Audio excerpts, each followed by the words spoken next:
win some prizes. All right, I'd like to introduce our next speaker, Jonathan Leitschuh. He's speaking on Zoom Zero Day, how not to handle a vulnerability report. So, welcome, John. Hi, everybody.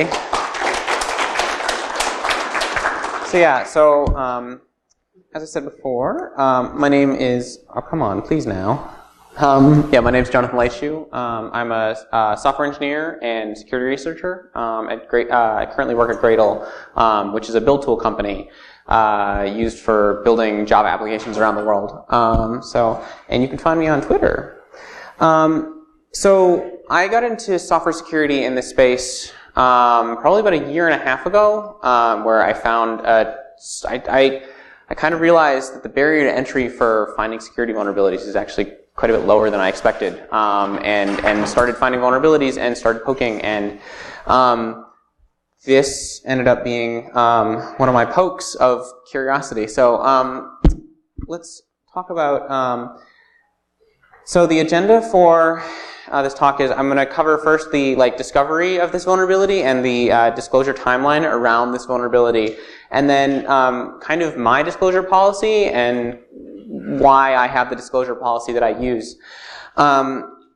From there, we'll go and talk about the post-disclosure timeline, like what happened after the vulnerability was disclosed, and an analysis from the perspective of Zoom, how they handled this wrong so that it ended up kind of blowing up from a media perspective, to look bad upon them, and kind of the things they had to do to roll that back.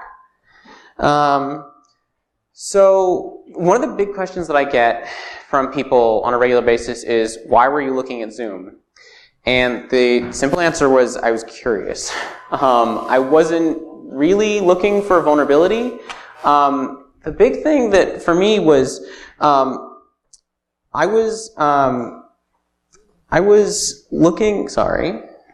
So I was curious how you could go from clicking a link like this to having a web page open on your browser to going to having a application on your local machine running.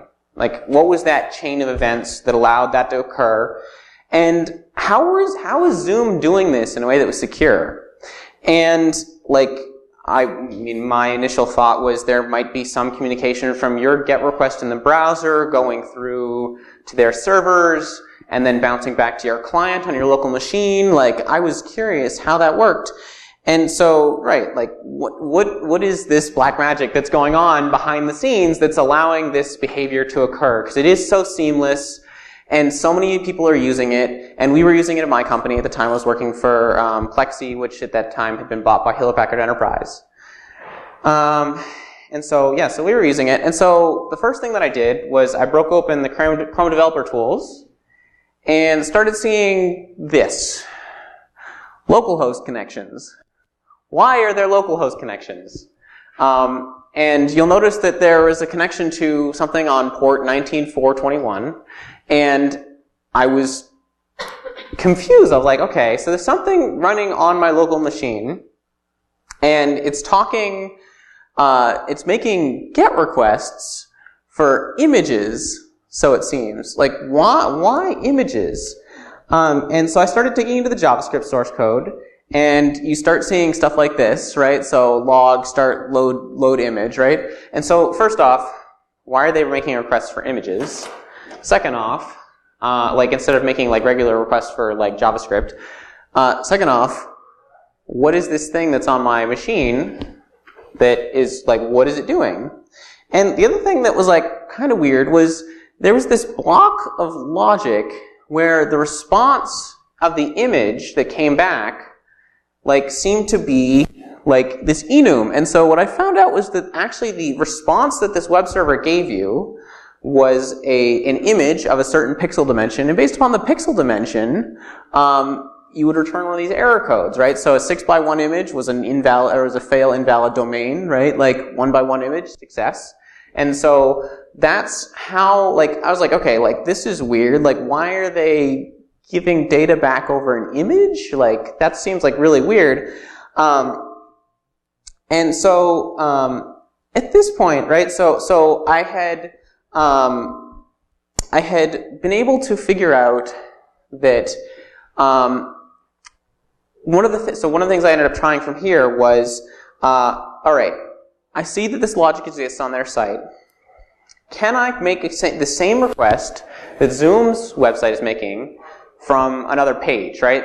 So I spun up my own website and tried it, and lo and behold, making the same GET request for an image popped my Zoom client open.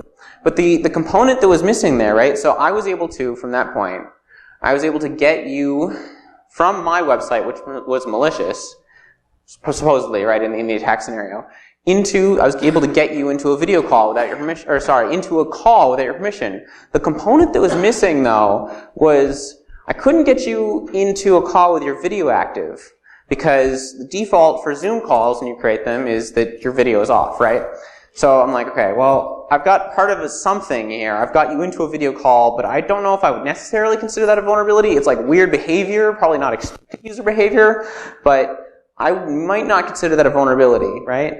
So, can we get video? Well, no. Maybe. Yeah, actually, yes, you can. And so, so I ended up sitting on this one for about a week. I went on vacation. When I came back, I noticed that when I was creating a meeting, I normally did not create meetings myself. I either used like the Outlook client or something like that, but when I used the Zoom application to create a meeting, I noticed something interesting.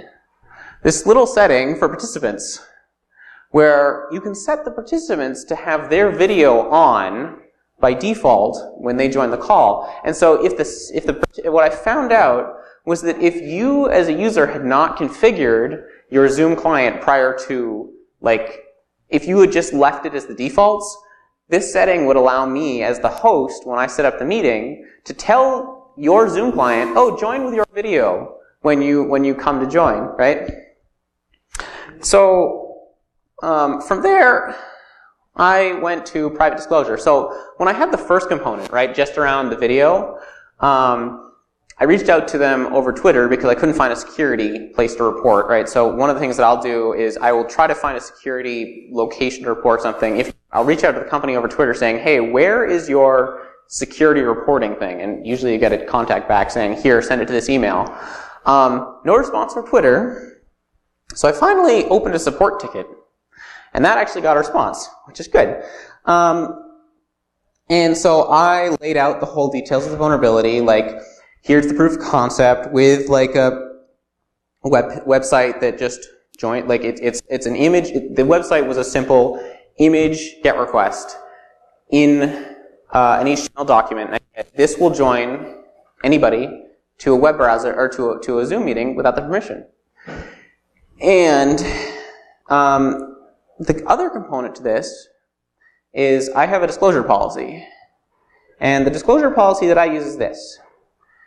This responsible disclosure follows Google's 90-day vulnerability disclosure policy. I'm not an employee of Google. I just like their policy. That's actually something that I put in every email that I send. And then something that I've since added since this Zoom component, since this Zoom vulnerability, and more recently, is full disclosure will occur either at the end of 90-day deadline or whenever a patch is made widely available, whichever occurs first. And so why, I guess one of the big questions that we want to ask is why 90 days, right? 90 days is Google's policy. I had a chat with Katie Masuris about this, who has been doing vulnerability disclosure for years. And she said one of the original OG vulnerability disclosure deadlines was a week. Different times. Also, it was much harder for people to patch things back then because there weren't automated update processes, right? Google's policy I believe, stems from trying to wrap their disclosure timeline around finding vulnerabilities in Microsoft stuff. And Microsoft has a 1-month release cycle, right? So they release their updates every 1 month.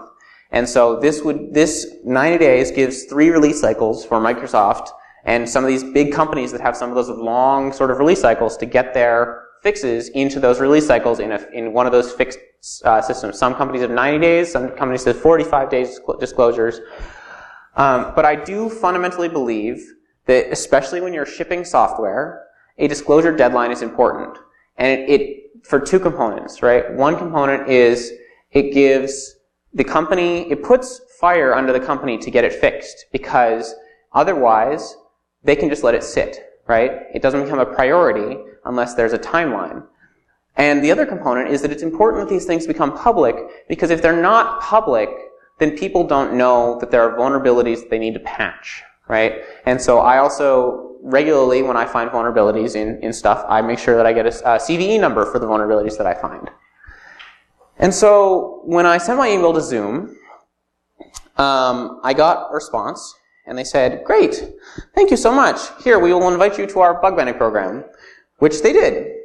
Which was on it was a bug bounty program. They invited me to the program, and I started reading through the rules and the rules of their disclosure. And this is what I found.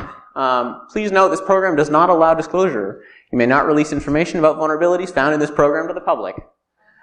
And also, their payouts were low. It would have been between, given what I'd found, they were.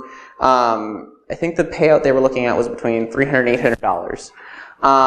And so my response was, I can't in good conscience participate in your bug bounty program given the terms of your program. And so I said, I'm not going to disclose through your bug bounty program. I'm going to instead choose to continue to use email. And their response was, okay, fine, sure, all right. So that's the channel that we continued to move through. So after I disclosed this, I started poking around a little bit more. And I found some more things that were kind of interesting. So I decompiled the Zoom client. So here's the interesting thing. I ended up looking for, so remember that port, I don't remember the number, 19 something. I ended up looking to see, okay, where is the process that was launched for what process was bound to that port, right? And I found that there was a Zoom application that was not in the Zoom app, but was installed in your home directory, separate from the Zoom app, right? And it had a bit of code, like get download URL, and I was like, this is interesting, and that was gated by this logic, which,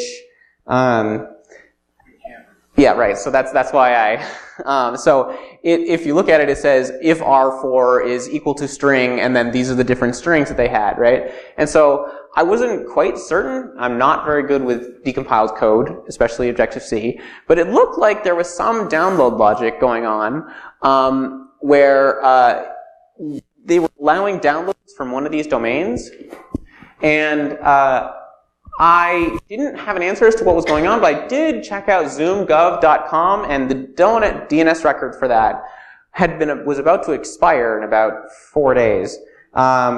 So okay, 4 days. There's another component here. I'll get there. So I also disclosed this to the Chromium project and the Mozilla team, and the reason behind that was I was curious. I was not accurate in this, but I believed that CORS, which is the cross-origin request protections that browsers have in place to prevent, for example, you from making a cross-origin. Your website, which is like maliciouscatvideos.com, can't make a JavaScript or JSON post request to a resource like Google.com, right? So they can't impersonate your account. Similar protections, I believe, should be in place around things like localhost, like the local IP system. And I was like, yo, browsers, why do these systems are not in place? And their response was, there's a what's it called? An RFC in flight. There's an RFC in flight around fixing this, but it's not a bug in the browser. So both of them ended up closing it. Actually, but then Mozilla reopened it. It wasn't a bug against Mozilla Firefox. They reopened it as a bug against their internal infrastructure because it was Zoom, and they were using Zoom. And so they ended up inviting me to a video call with Zoom to discuss this vulnerability, which was the first kind of video interaction that I had with Zoom about this. And in that meeting, I brought up the DNS record that was about to expire, and I said, I don't know what this logic quite does, but it looks like there's some download logic in here, and that DNS record's about to expire. If you let it expire, that might turn into remote code execution, maybe. And their response was, great, we'll get that fixed, and it was fixed by the time that I got home that evening. So that DNS record had been refreshed, and they'd made sure they'd upped it again. Okay, so time goes on. At this time, I'm actually changing companies. At the end of that, we're getting very close to the end of the 90-day disclosure windows that I gave them. And I'm telling them, guys, like, you guys don't have a fix out. Like, you've had all this time. What's going on here? It was probably about 2 weeks before the end of the 90-day disclosure window where they came to me and said, here's our plan for how we're going to fix this. And I ended up saying, well, you've got a hole here, here, here, and here. And we had a discussion, and they were not the end vulnerability that I ended up finding, but there were some minor things with their fix around they were going to validate based upon the IP address making the request. And I was like, well, if you have somebody else that's on the same NAT, is behind the same NAT router as you both have the same IP address, you can still perform the same attack if you're both behind the same NAT router. And they said, well, that's like, I think that the opinion was that's a much lower level attack, right? And so we get to about 4 days before the end of the 90-day disclosure window. And I'm sending them emails. I'm now onboarding with my new company in another country. And I'm like, look, like, I'm not going to have time to actually look at this vulnerability. They did fix it 4 days before my disclosure. They fixed it so my POC no longer worked. And I told them, I said, look, if I find a bypass for this fix, if you had been willing to work with me before, like not 4 days before the end of the 90-day disclosure window, I would have been more than happy to have reviewed this fix, given you guys feedback, followed up, right? But you guys pushed it out to the end of the 90 days. If I find a bypass, I'm going public in 24 hours. Yeah. So we hit the public disclosure deadline, and life got in the way. I had just started a new job, so I didn't have time to go public the day of. I was actually flying back to the US that day. And the time that I actually had to sit down and begin writing out my write-up took me another 2 weeks. And so I ended up it ended up being 4th of July weekend where I actually had time to sit down and write up this write-up, right? So that vuln got fixed, right? That's what I thought. And so I was like, okay, like, I'm going to go write this up, and we'll say, yes, like, they did fix it. I'm not pleased with their time, but yeah, they did fix it, and like, here's the whole story, right? Because I believe that fundamentally that web server, they did leave that web server behind, right? And my thought was, okay, like, I don't know enough about this web server, and I don't have the skills.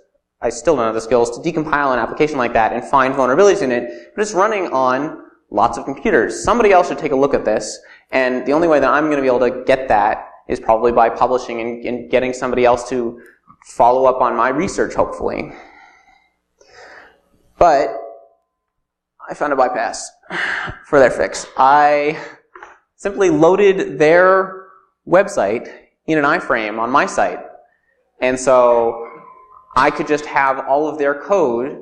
So what I found was that my logic, when my original POC, while it's no longer allowed you to join with a video active, it still allowed you to get a video call activated via the GET request, right? So my POC stopped working in the component of getting the video active, but when I ran their whole site, it still rejoined with the video active, right? Just like before. And so if I just put their code, whatever their code's doing that's right, which I don't have to recreate, on my site, and I hide it. So for those who are not familiar, iframes are a way of embedding other websites' code in your site. This is how all ads are rendered, right? Ads are rendered in iframes to basically keep that code that is untrusted contained. It's also a way of pulling off a couple of vulnerabilities, including things like clickjacking. So I started doing the math. So I followed up and I said, hey, Zoom, I found a bypass, and I'm going public in 24 hours. I'm writing up my thing, and I said, I will send you the full write-up before I go public. And they were clearly not thrilled, but I mean, there was not much they could do about it. They did say, I mean, one of the things they said was, well, this is a different vulnerability. And I said, no, I warned you about that web server. That web server is probably a security vulnerability and probably not something that I would trust on my computer, right? Like an arbitrary web server running something, an undocumented API. So I did some estimations on the number of vulnerable Macs that were possibly vulnerable to this. So this was only on Mac. It was not on Windows. But Zoom, as of 2015, had like 40 million users. And Macs, right, are about 10% of the PC market. And so they'd had significant growth since 2015. So my estimation was about 4 million Macs were vulnerable to this vulnerability before I went public. And what about that download logic we were looking at before? Right? Remember that? I couldn't figure out? So what happens if I uninstall Zoom? It reinstalls itself. What? That was my reaction. So you can't even protect yourself by uninstalling Zoom. Because the web server is not in, if you guys have a Mac, that web server is not in the zoom.app file. It's in your home directory under a .zoomus directory, which has that web server running, right? So, put that in my write-up. So, I went public about this the next morning. They did ask for an extra 3 hours, which I gave them because they're in California and they wanted to have their team online. And I'm like, okay, fine, sure, yes, that's fine. I went public. That was the headline that I used. I did not know about remote code execution, but I thought there might be one, and I had almost found one, but, you know. And so, from here, I had a proof. So part of this was I had a proof of concept in the write-up. I had a link in the write-up that said, here, if you want to try out this vulnerability, there are 2 links. One was with just the image, which would not join with your video, and the other one was the one here, join with your video, and explicit warning, like you will be joined to a video call with your video camera active. Just a heads up. And we ended up with what we called the Zoom chat roulette. Yeah, 4,000 upvotes on this tweet. I think I've actually got more likes than my own tweet about this vulnerability. Yeah, so this chat roulette ended up running for about 3 days straight. It was interesting. Yeah, the internet's weird. Yeah, but we also tried to be useful. This was one of the things. So Zoom, when it's an unmoderated Zoom meeting, you have a hard time controlling who's in charge of presenting, and you can't take control of the presenter from somebody else. So when one of us that we were responsible managed to wrest control of the Zoom meeting because I didn't even own the meeting. It was actually one of the demo links that they gave me for making sure or testing the vulnerability was fixed. I just used their link because it was longer lasting than my link, so I didn't have a pro account.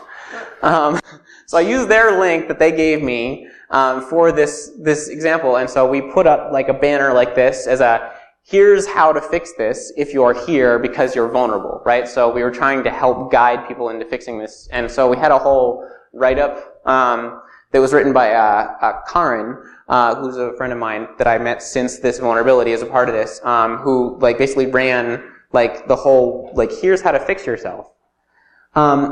Across these 3 days, we had quite a few people join.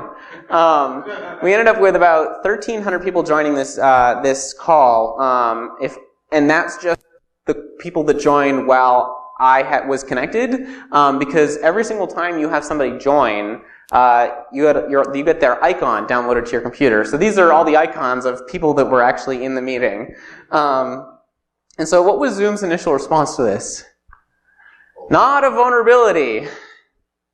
To quote from them and their initial stance, we consciously enable the ability to have meeting joins initiated from within an iframe on a web page.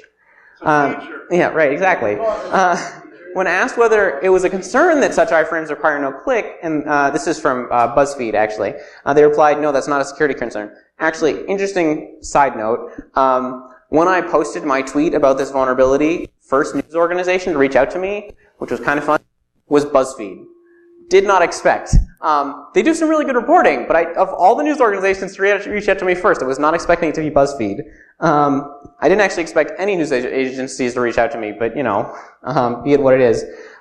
So there's a fundamental problem here, right?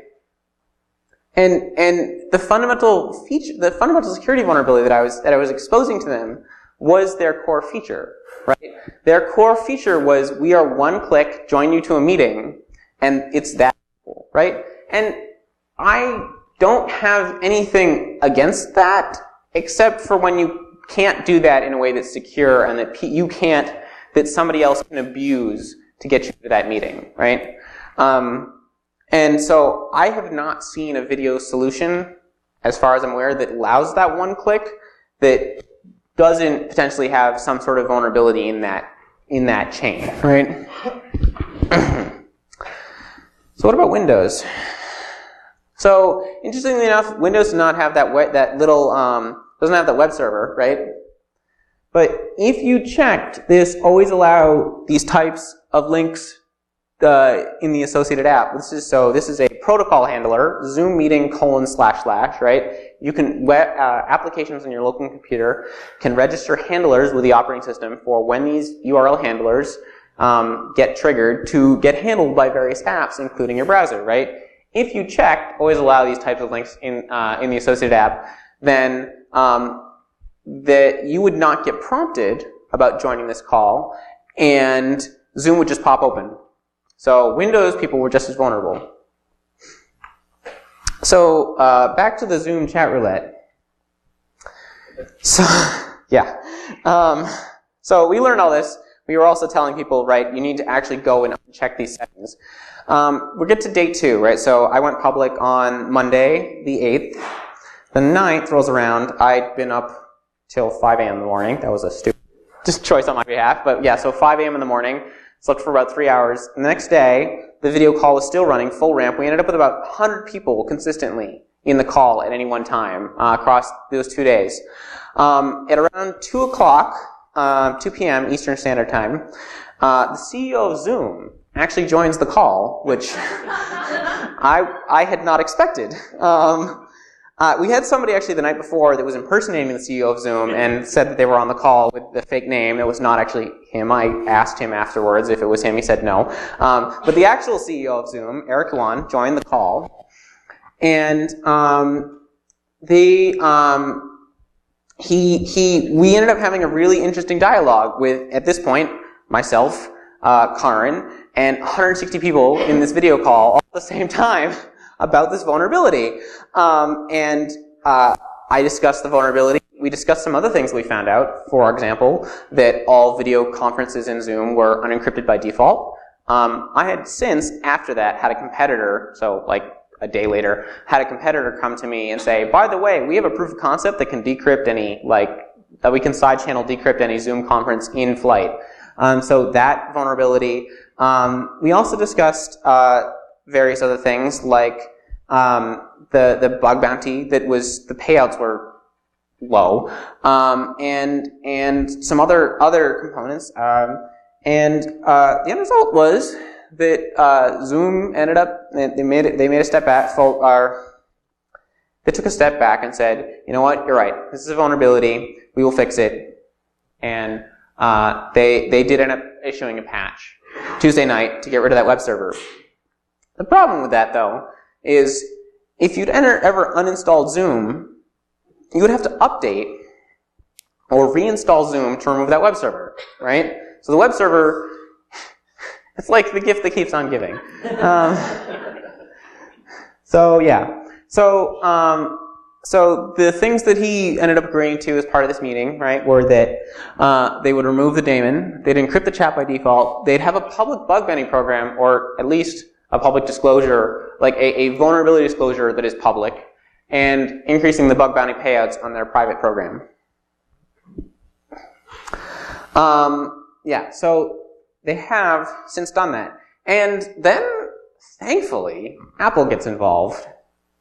I really appreciate the Apple engineers for getting involved with this, because there was no way that Zoom was going to get rid of that that web server. Because if you'd uninstalled Zoom, it would have lived on forever on a lot of people's computers. That becomes more important in a little bit. So also, Zoom got a real fix out. They now have a dialogue preview window that pops up when you join a video call. It says, I would like to, I want to join, with my video or with my video off. And the only downside of this is that checkbox that you can still disable. But at least at that point, it's quite a bit more willing. So we're good, right? Yeah, so I missed something. But wait, there's more. A gift that keeps on giving. So, Risky Business. I woke up on Wednesday morning, and I'm listening to Risky Business, which is a really great podcast. If you're looking for an information security podcast that will wake you up and realize, oh wow, the world's a scary place. I recommend Risky Business. They open with, yeah, there's a Zoom vulnerability, but by the way, there's this remote code execution vulnerability that's really easy to pull off. And I'm like, well, I published, how do I not know about this? Well, because I'm not that good at decompiling code. Yeah.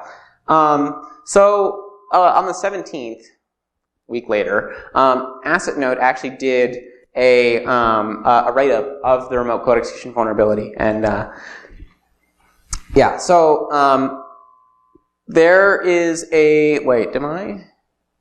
Yeah, okay.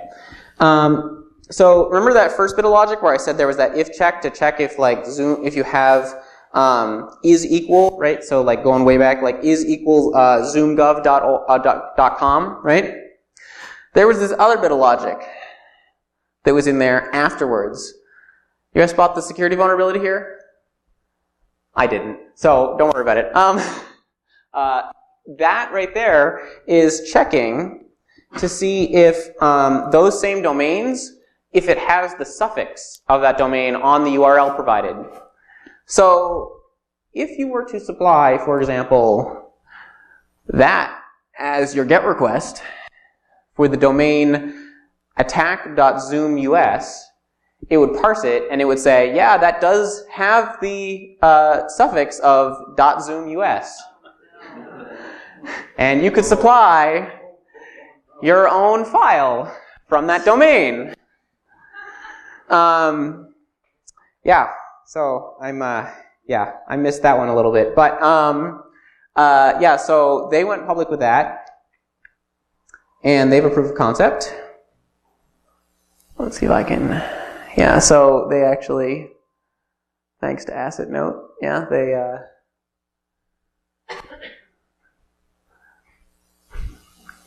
yep, there you go. And calculator, yeah. Yeah, so there was a remote code execution vulnerability in that web server. But this is still a gift that just keeps on giving. Oh, come on now. You guys know what white labels are? So this is apparently very popular in the car industry, where companies will buy other companies' cars, put their brand on it, and resell it. Apparently, Zoom was doing this with a couple companies. RingCentral. Yeah, there was like 13. I only could find logos for these 5. But yeah, so Ring Central, which is really big in the telecom industry, Telus Meeting, BT Cloud phone meetings, Office Suite HD, AT&T, BizConf, Hootie, Zoomu, which is a Chinese version of Zoom, Zoom CN, Earthlink. Yeah, like so all these companies were all white labels of Zoom software. Did you say Earthlink? Yes. What year is it? Earthlink Meeting Room was the yeah, and like video conference, telemex, and accession meeting. Yeah, so all these were also vulnerable to the same remote code execution vulnerability. Yeah. Thankfully, Apple stepped in again, and they've also removed all of these from your computer. So the thing that I learned about Apple as part of this is Apple has software that can remove malware from your computer. They call it malware removal tool. They didn't consider Zoom software malware, but it was the tool for the job, so they used it. And I really appreciate that they used it because now everybody, the 4 million plus people, are not vulnerable to remote code execution vulnerabilities if they've uninstalled these applications and left the web server behind. So what about Zoom now, right? They now have a public vulnerability disclosure system.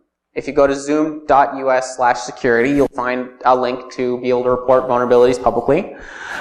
They now have a staging area for joining meetings, and they are significantly ramping up their security stance. I can't really state what I know, but I've talked to a lot of people, and I know that they are significantly improving their security stance in this space.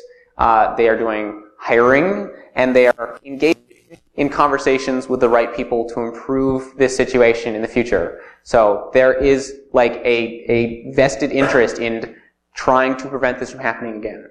Like yes, so there has been learning in this area. What about browsers? So no, we're good. We're good. I think we've reached all the heart-dropping sort of moments. So remember that join Zoom the URL protocol handler? You'll notice that the checkbox is gone in Chrome. So yay, awesome. You now have to always say yes. And Firefox. Okay, well, come on. I actually need to follow. I have an open issue with Firefox, and I need to follow up with them. Yeah. So just want to take a little bit of extra time and just talk about like how this went wrong, right? Like a couple components here, right?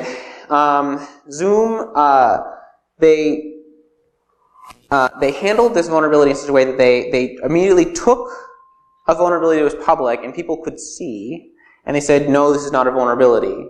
And so I think that a fundamental part of this was that the culture at Zoom, and I think that we can all, like everybody at any of our companies, can get wrapped up in this idea of what we're selling is like awesome, right? And like we get to expect the behavior that we know about because we have a deep and intimate relationship with that technology, right? And for Zoom, they were all about video conferencing, right?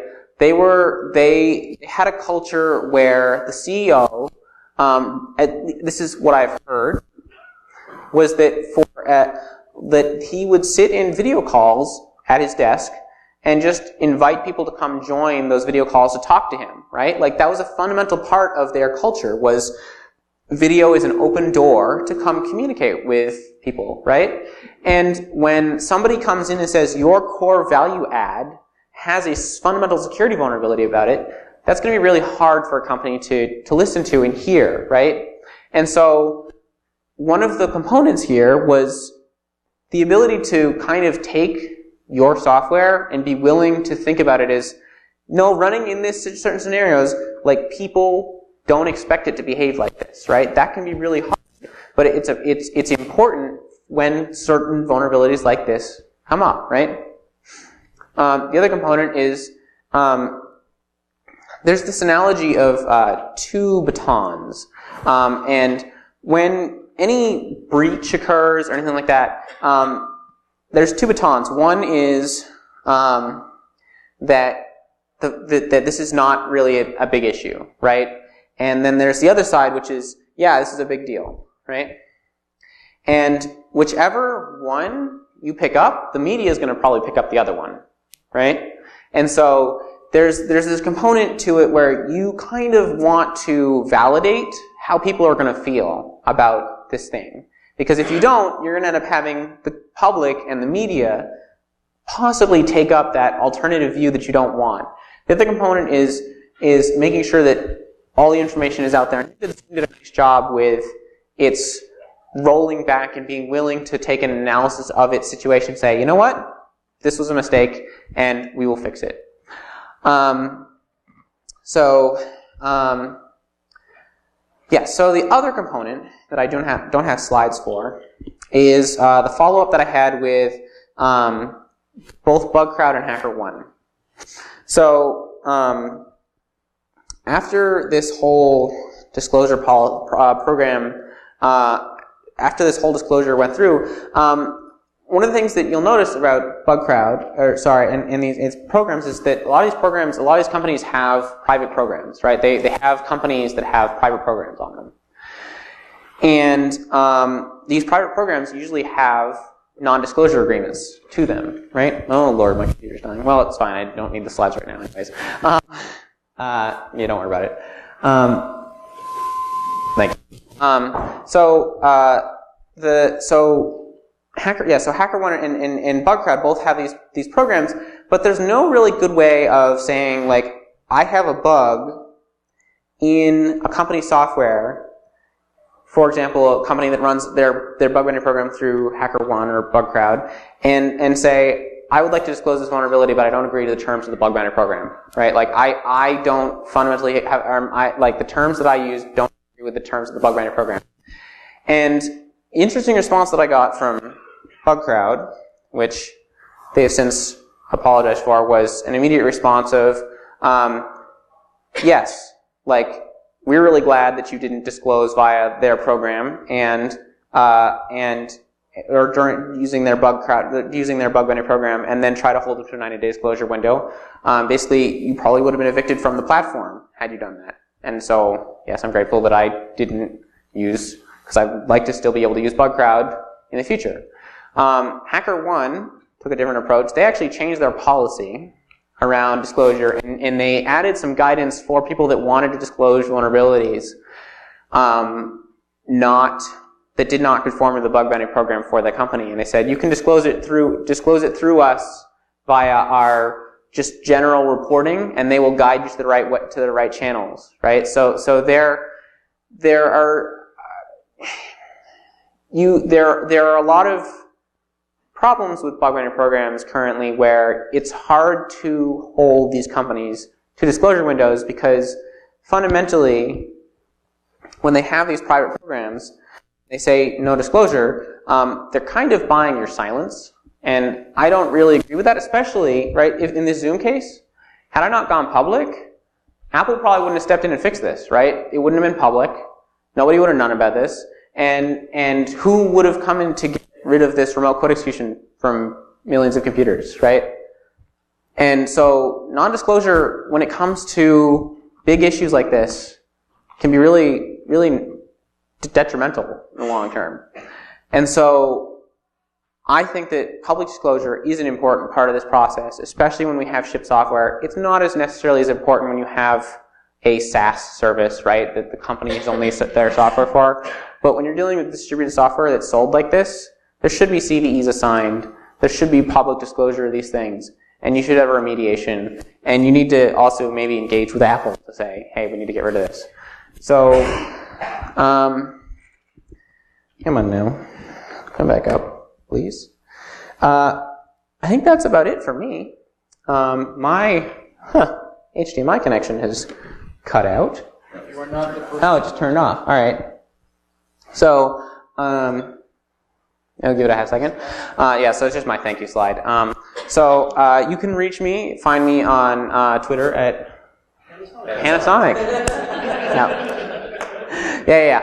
Okay, so you can find me at Leitschuh, so my last name, which nobody can, there we go. So you can find me on Twitter. I do have DMs open.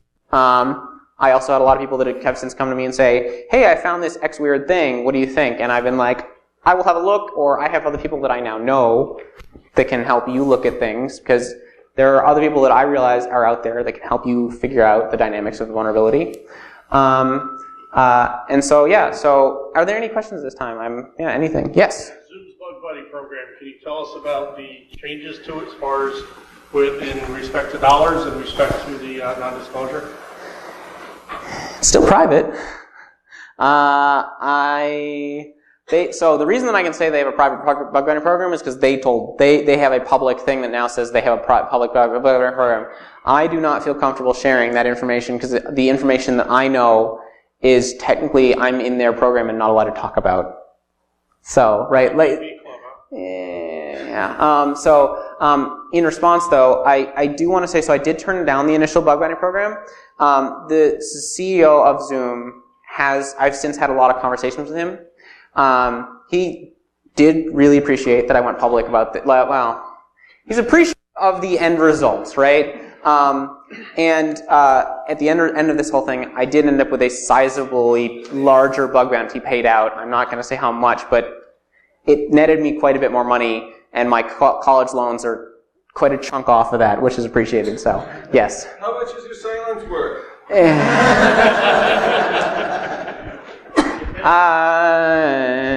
Yeah, I don't have a number, and yeah, right, yeah, how many zeros, right, I know. Wait, so you're unwilling to talk about their private bug bounty program because they pay you more money now? No, I haven't actually. I think everyone should know about this bug, but what about other bugs? So I'm not willing to disclose I'm in their bug bounty program. If I were to disclose the amount, I would be at risk of getting thrown off of BugCrowd in general, right? And so I don't necessarily, I mean, I could probably comfortably leave Zoom's bug bounty program because I'd probably disclose via their public channel anyways. In the future, I probably would not use their private bug bounty program because their rules are still non-disclosure, right, in that private program. I would not use that, right? So I don't know if that quite answers your question. And as to my selling point, I fundamentally believe that user security matters, right? I also really like telling a story, and you know, like those two components tied together, right? Like I don't want to have my silence bought, except for if I'm necessarily working for a company, right? Like that I think is understandable, but when you're like finding vulnerabilities, especially when there are vulnerabilities that are important to become public because they impact a much wider like space, you have shipped a piece of software, and if you don't go public about it, you're not necessarily going to get the response for a fix that you need for that vulnerability. That's where it's a serious problem. So, yeah. Anybody? Yes? Did Apple reach out to you? No, I reached out to them. I sent them the information. There's a dynamic there that I also can't talk about. So, yeah. A couple drinks in it, huh? Yeah. Anybody else? Yeah, please also feel free to come up and talk to me afterwards. Like, I'm happy to chat about any of this afterwards, so yeah. I appreciate your time. I appreciate your humorous laughter. The only other thing is, you know, like, the slide carousels were from Slide Carnival, so appreciate them for giving me the nice backgrounds. Thank you all so much. I really appreciate it.